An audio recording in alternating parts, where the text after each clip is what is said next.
Our heartfelt condolences and prayers are with the victims of this horrific terrorist attack that has unfolded in Christchurch, New Zealand. It's no doubt a dark and painful day for Muslims and humanity at large. Although we are still mourning over this tragedy, it's also important to note a few things. First and foremost, we as a community need to call this out for what it is.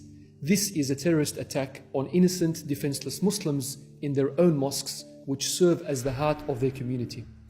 Politicians, media outlets, commentators all need to call this out for what it is. This is white supremacy. This is right-wing extremist hate. This is racism. And above all, this is terrorism. To make matters worse, it's sickening to see that even in the time of mourning, many senseless individuals have taken to their keyboards to further foster hatred against the Muslim community. Senator Fraser Anning even went further to claim Muslim immigration was responsible for today's terrorist attack. It's about time we take a stance against such extremism and drive it out of our communities.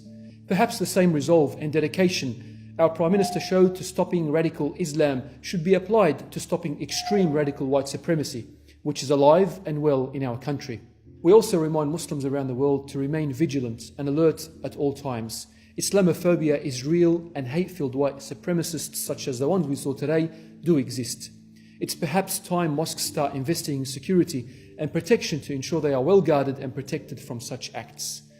Lastly, we would like to remind all Muslims who are struggling to comprehend the madness of today's terrorist attack to stay strong.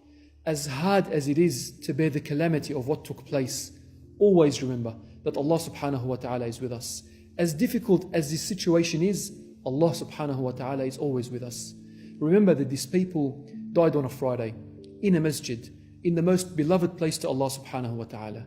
We ask Allah subhanahu wa ta'ala to accept all the victims today as martyrs, spare them from the trials of the grave, and grant them a swift entrance into paradise. May Allah subhanahu wa ta'ala grant us peace in this world and restore sanity to our communities.